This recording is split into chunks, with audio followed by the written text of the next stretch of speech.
raise the banners, feel the beat, the streets.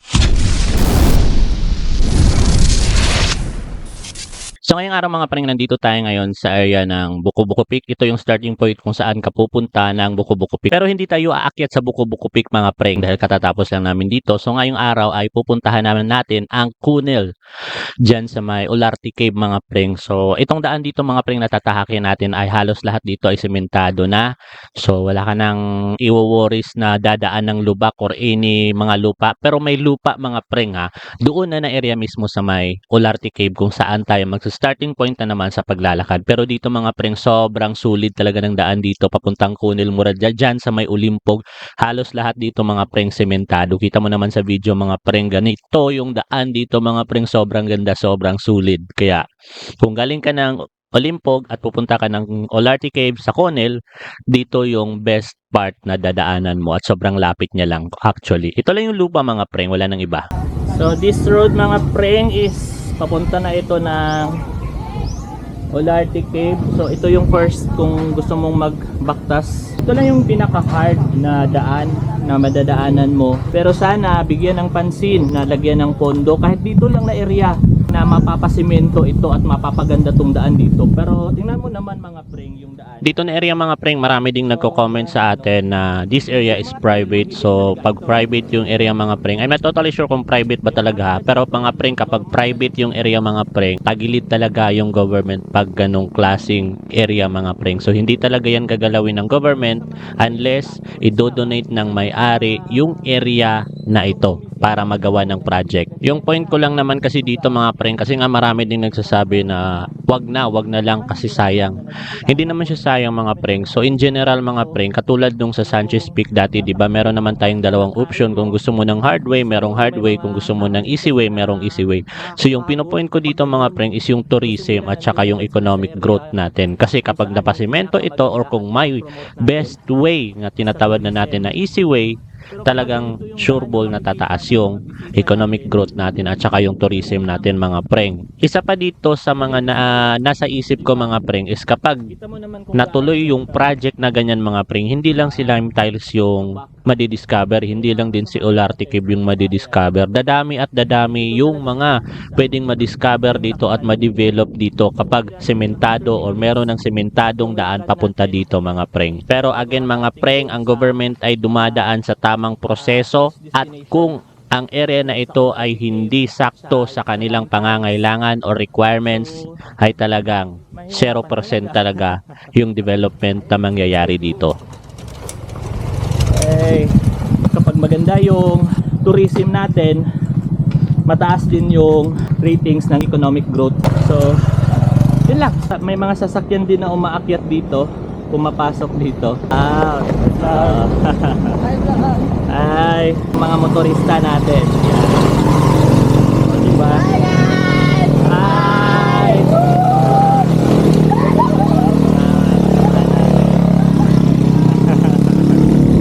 Diba? Sobrang saya. Lalo-lalo na kapag mapapasimento ito dito ay talagang sasaya talaga yung mga tao dito. At kung hindi ka sanay sa ganitong daan, talagang nahihirapan ka. Pero sabihin man natin, only, lagay na lang natin 30% ng mga rider ang kaya yung daan na to. The rest, the 70% talagang hindi kaya yung daan na to. Ganun lang. So kung yung 70% lalagyan mo ng pondo para semento dito, di ba? Halos lahat dadaan dito at dadagsar yung turista at tataas yung tourism. Ganitong nature mga preng, sobrang ganda, nakakawala ng pagod. Lalong-lalo na mamaya, merong sapa doon mamaya. Share ko doon, sobrang ganda, sobrang lamig, sobrang crystal clear talaga mga preng. So share ko yun doon mamaya. Actually madaming sapa tayong dadaanin mamaya, and ito yung mga sapa na talagang gusto ko yung sulit na crystal clear talaga, di ba? Sa ano kayo, Olarte? Sa first sapa lang. Bring that kind of sound. I really like it. Yung nature talaga na yung tubig na rumaraga sa Ganon. Tapos may mga ibon. Tapos ganito yung makikita mo. Sobrang ganda. Nakakawala ng stress. Whew! Tapos yung tubig dito sa kanal, crystal clear mga preng. Ayan o, NMAX. NMAX.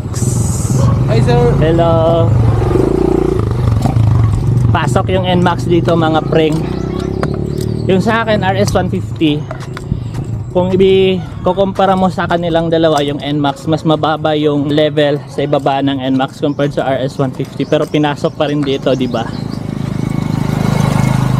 So, goods pa rin. Pero mas goods yan kapag nilagyan talaga dito ng pondo, kahit paunti-unti lang for road concreting. Ayan oh, isang scooter na naman, di ba? Pasok pa rin. Sobrang ganda dito mga preng. So dito na mga preng, i-share ko sa inyo yung first ilog, river, Sapa na sobrang crystal clear. Grabe, ang ganda. Check natin mga preng, sobrang ganda dito. O diba? Wow, dito pa lang yan. Hindi pa tayo naabot sa final destination natin. Pero kita mo naman, sobrang ganda. Crystal clear mga preng. Hi! Hello!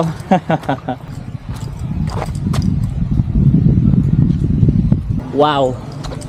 Ma-amaze ka sa ganda dito. Dito na area pa lang, talagang mapapawaw ka na. So currently dito tayo sa itong nasa likod ko is area ito ng Lam Tiles, I think. So isa din ito sa mga magandang spot ng pagtatambayan kung nature lover ka, kasi nga meron din sila ditong cold spring pool, kasi spring na parang katulad din sa Ola Air, pero kung gusto mong mas nature talaga, ito dito. Pero hindi tayo pupunta dito, doon tayo sa may Olarte Cave mismo. So ito yung first na madadaanan natin, si Lam Tiles.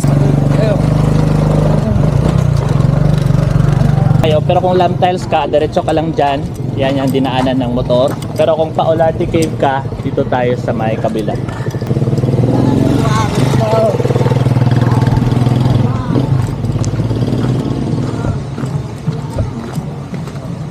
So yan, pangalawang sapa ng mga preng. Ay, nagsakay ka ba? Mabilis mabilis. Oo. Ayan, kung gusto mo nang maligo, pwede ka nang maligo dito. Pangalawang sapa. Magdala ka ng sileta. Gusto ko naman Wake up, rise and shine, it's a brand new day. Nicole TV's here, let me show you the way.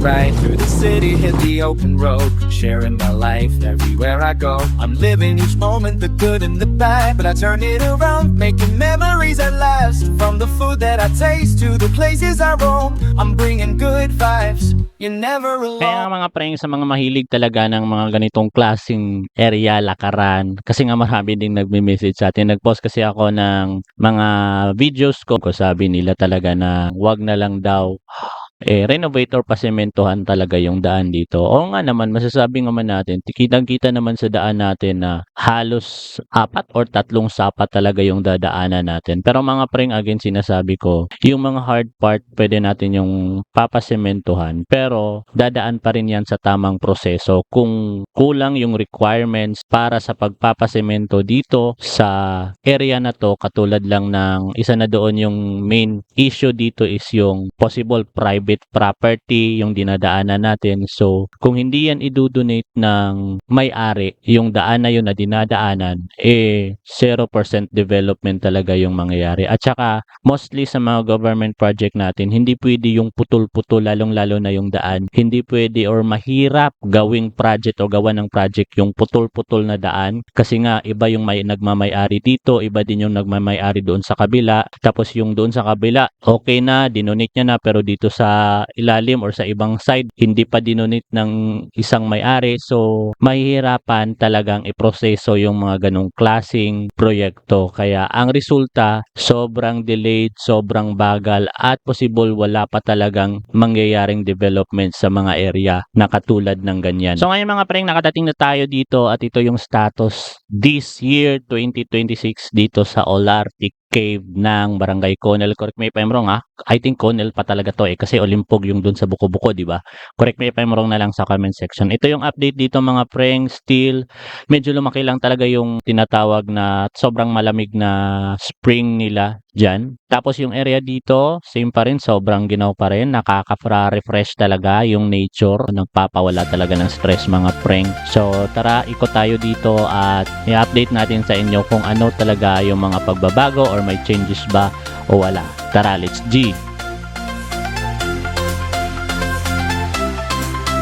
Come and join the journey. Let's hit the road through the bridges, the mountains where the wild winds blow. With every step, we'll find a place so true. The beauty of nature waiting there for you. With cameras in hand and a heart so free, we'll capture the moments for the world to see. From the hills to the valleys, the trees to the skies. Come and see life through these open eyes.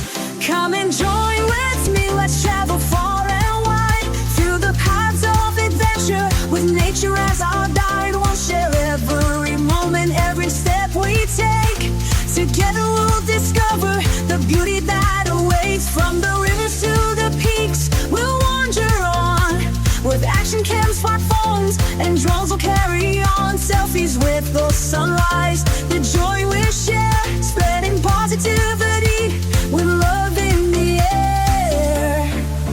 Let's explore the wonders, let's chase the skies. With every step we take, we'll be reaching new heights through the trees and mountains. Let's find our way. Together let's make memories every single day. So grab your gear and come along. Let's explore the world where we belong. In the heart of nature, together we'll be. Come and join the journey and you'll be free. Sa pagkatapos na namin dito mga preng, agad ay umuwi na agad kami. Siyempre kasama ang buong Barka Fam mga preng. Dito pa rin mag-a-update pa rin tayo pa uwi mga preng. Kasi nga meron akong isang nagandahan dito na area na sobrang lupit.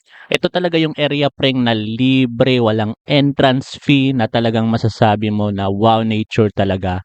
At marami ding tumatambay dito kapag weekends mga preng. Pero ito, kaunti lang kami, I think 3 lang kami mga preng. Ito yung mga isa talaga sa mga nagustuhan kong area na talagang sobrang relaxing talaga mga preng. Yung pinakaunang sapa mga preng na nadaanan natin kanina, doon ako na-amaze kasi meron nga pala silang parang kaunting dike bang tawag niyan, parang mini falls kumbaga, pero sobrang ganda niya mga preng kasi sobrang lakas ng ragasan ng tubig na nagbibigay sa akin ng inganyo na lapitan mga preng. Laughing loud, the echoes rise, painted trails across the skies. No tomorrow, just today. Feel the rush, we ride the wave. Eyes ahead, the future bright. Every moment feels so right. Nothing here we need to prove. Just the sun and sky so smooth. So yan na nga mga preng, kung nakadating ka man dito, maraming thank you sa panonood mga preng. And again, kung hindi ka pa nakamag-subscribe at mahilig ka sa mga ganitong video mga preng, tara gala tayo mga preng, subscribe ka na mga preng. And again mga preng, ako si Miko dito sa Miko TV and I'm saying have a wonderful day, bye bye and I love you, maraming thank you, subscribe, like and share.